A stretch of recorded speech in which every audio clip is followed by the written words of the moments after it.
A origem dos demônios. No princípio eram Deus e Satã. E Deus criou o mundo em que hoje habitamos, não por vontade própria mas por determinação do verdadeiro Criador, esse grande mistério inatingível e incompreensível que é a origem de todo o universo e deles mesmos. E Deus, demonstrando já a sua personalidade despótica, orgulhosa e tirânica, renegou Satã, tomou em suas mãos a tarefa com exclusividade, não permitindo a sua ajuda, qual criança mimada com seu brinquedo novo.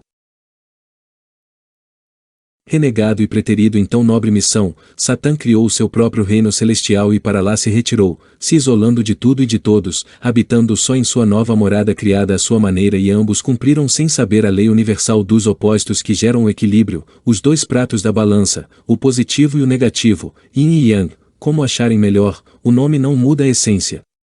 Para contrapor as formas angelicais do reino de Deus, aceitando o destino de opositor eterno, assumiu Satã a forma demoníaca e criou as suas hostes infernais, evidenciando que a beleza exterior não traduz a nobreza da alma e a pureza da essência. Essa foi a primeira demonstração de sua sabedoria infinita, a razão da existência dos chamados demônios. Classes de demônios. Podemos classificar os demônios basicamente em duas classes ou grupos, demônios superiores e demônios inferiores. Dentro dessas classes ou grupos há, evidentemente, subdivisões que tratarei mais adiante de forma mais detalhada.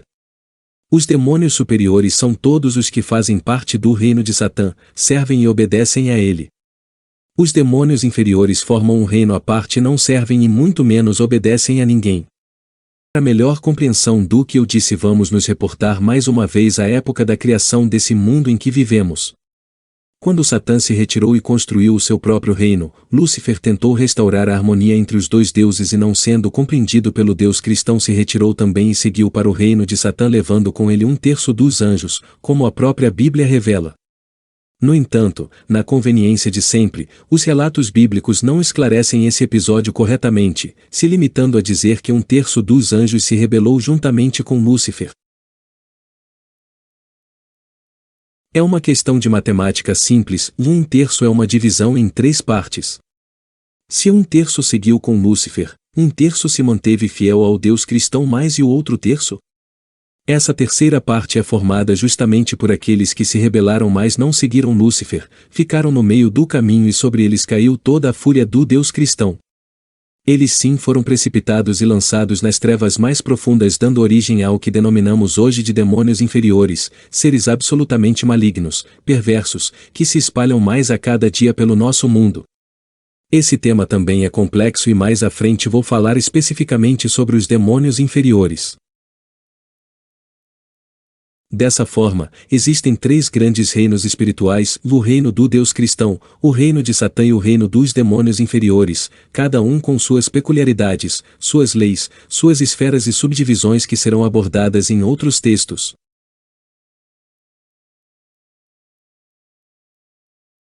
O reino dos demônios inferiores.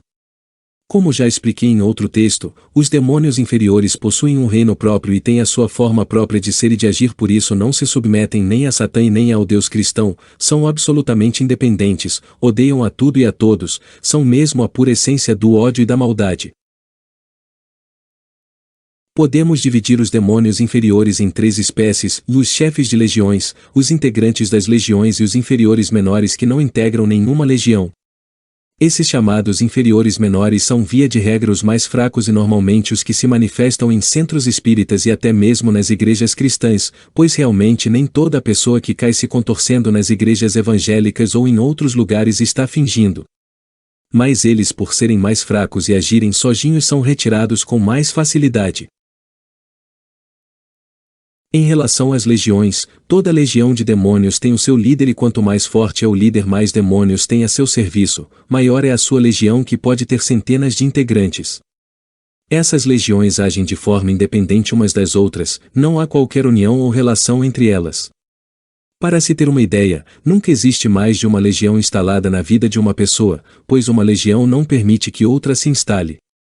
O problema é que a legião que fica instalada é por consequência a mais forte.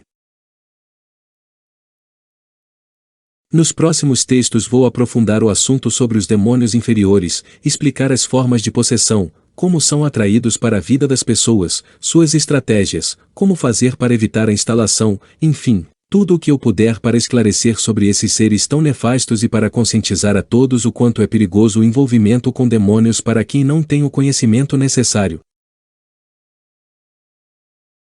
Entidades espíritas e demônios. Não se deve confundir demônios com entidades espíritas, principalmente demônios superiores, o que é um equívoco muito comum hoje em dia. Tomemos por exemplo um Exu. Por mais forte e poderoso que seja, ele é uma criatura criada e regida pelo Deus cristão. Ainda que seja uma entidade de pouca ou nenhuma iluminação espiritual e exerça práticas contrárias ao que preconiza o cristianismo em geral, ainda assim a sua atuação é limitada pelos próprios mentores espirituais e ele prestará contas espiritualmente dos seus atos e suas práticas ao próprio Deus cristão, que, como eu disse, foi o seu Criador, e suas leis é que são aplicadas a essa entidade. Além do mais, ele exerce a sua missão no intuito de se elevar espiritualmente, e um dia poder ocupar um outro plano dentro das esferas espirituais do reino do Deus cristão, pois habita nas regiões obscuras de trevas, e o inferno a que se refere é exatamente o que podemos designar como inferno cristão. Não se trata absolutamente de questionar a existência e a força espiritual das entidades espíritas, e muito menos desrespeitar a qualquer uma delas ou os verdadeiros médiuns que trabalham e se dedicam a elas, apenas esclarecer que entidades espíritas não são demônios. Com todo o respeito que merecem, Exu Lúcifer, Exu Beelzebu e outros do mesmo naipe, não são absolutamente os demônios originais cujos nomes utilizam.